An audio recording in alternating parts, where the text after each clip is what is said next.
What if they alright? Baby, can we still shine? Tell me that we'll be fine. Are we still alive? What if they alright? Baby, can we still shine? Hello, everyone. I'm Shelby Reese, and from your Amdocs BPENG family. And here with me today is Jason Edwards.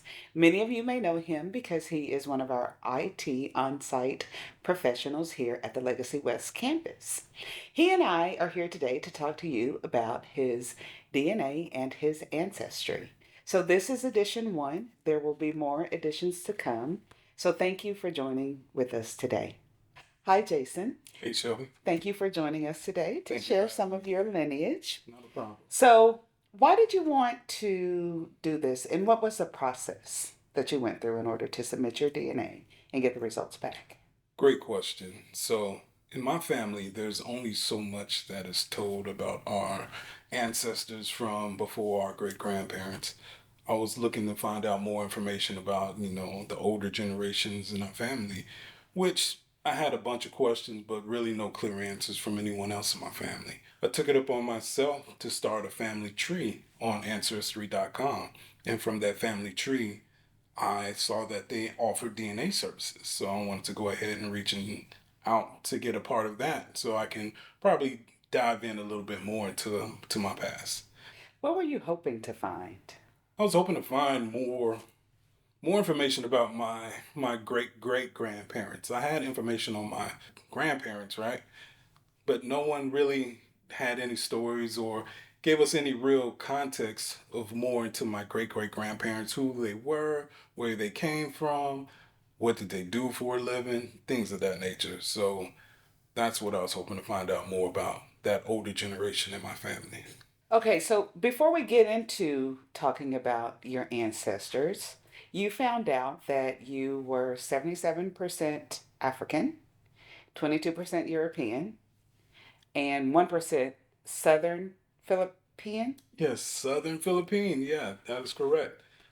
In this book that we have here, that we had created, uh, it my shows my estimates here, which all the readings that you told me about have had everything in there that I possibly knew of, and had some other things that I was really taken back, and not taken back, but really surprising to me that I found out about my ancestry. If you're like most black families, you think or you have been told that you have Native American in your lineage. But what I'm finding is that most of the people that I know that have done DNA testing actually don't have any Native American in their lineage. Were you surprised that you have zero Native American? Yeah, I was quite surprised because growing up in my family, my great grandparents, we were told, my great grandmother had the high cheekbones, both on my dad and my mom's side, the long black wavy hair. And they always attributed that to having Native American in our blood. After I got my results back, it was pretty shocking to find out there was none actually. And my family was pretty shocked by that also. Many African Americans claim some Native ancestry, often based on verbal family history that has been passed through the generations but is frequently undocumented. When slavery was first introduced into colonial America, Native Americans were being enslaved, but not very long after, Africans were included in the enslavement. But as the Atlantic slave trade grew and the demand for African slaves increased, the bloodlines between African Americans and Native Americans significantly decreased. So let's talk a little bit about your ancestors because you actually have a grandfather who fought in World War One and World War Two. And we know this because there's actual draft documents on the Ancestry website that shows that your great grandfather was drafted into both world wars. What do you think about that? Wow. It's it's amazing. I never knew this, and just be just to see his handwriting on these documents, his registration cards for both wars. Man, I'm proud of him. I'm really really am, because back then I can understand how hard it could have been for him to be fighting for a country, and then come back and still be not liked by the same country you're fighting for. So he was a good man in that aspect. There's a strong statement to go back into another war after you already fought in one war. So There were hundreds of thousands of black men who enlisted and fought in World War One.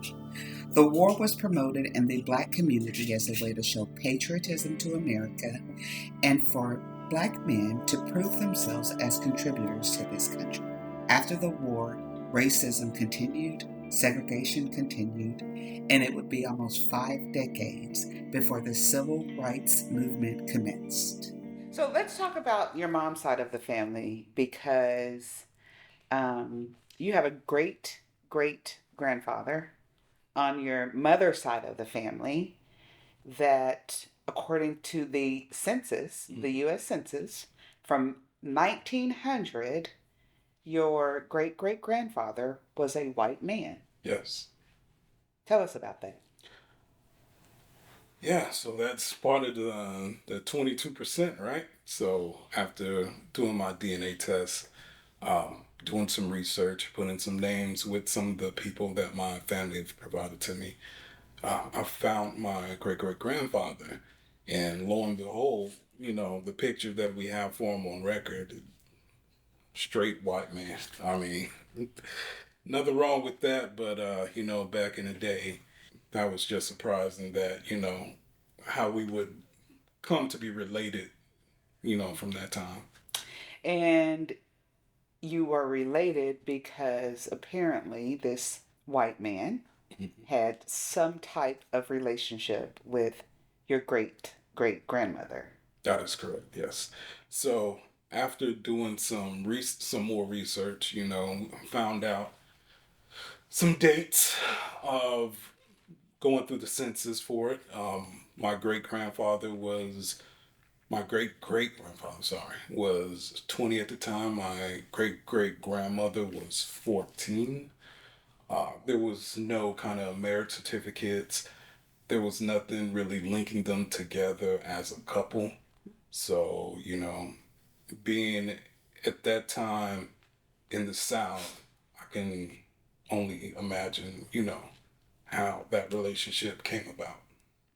Tracing African American roots has proven to be a challenging endeavor. This is because enslaved African Americans were deemed as property and not citizens of the United States. Therefore, there were no birth records nor death records that were documented for those who were born into slavery. African Americans were also not included in any U.S. census until 1870, after the 14th Amendment defined us as equal citizens under the law.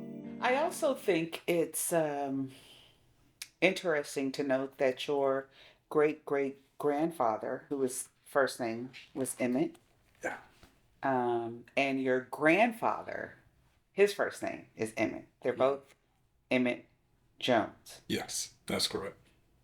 Did you find something out about that?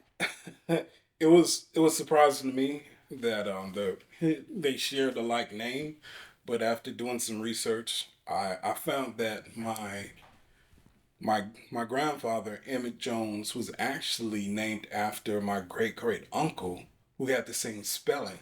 So my great great uncle name was Emmett Dean, and he spelled his name Emmett. My grandfather spelled his name the same way. My great great grandfather, he spelled his name Emmitt. Emmett, just different spelling, but I guess Emmett was a popular name back then, so. Okay. Yeah. I want to share that, finding out the information that I found out about my family has really provided some real insight into who we are, and we always know where we came from. We were born here in America, but in we were able to trace some roots back to Africa. So that was really what was driving me, and it was really inspiring me because I actually took a trip back to Africa in September of 2022, and it was amazing. The I just can't describe the feeling of being there in Africa on the beaches and being in that moment. It was just like just awe inspiring. I always felt that what I was looking at, I felt that maybe my people or my great ancestors might have thought they would never be able to see that land again, but hopefully through me, when I was there, they were able to look upon my eyes and see that they made it back. That's well said. That's a great way to close out this session. So, thank you again, Jason, for being so open and willing to share with us your experience with genealogy and your ancestors. And I hope you keep digging and find out more information. Yeah. More to come. Yeah. Thank you, Shelby, for hosting this. Happy to do it. Well, I hope you enjoyed this broadcast for BPENG. And remember, we have several more to come, so stay tuned, and we'll see you next time.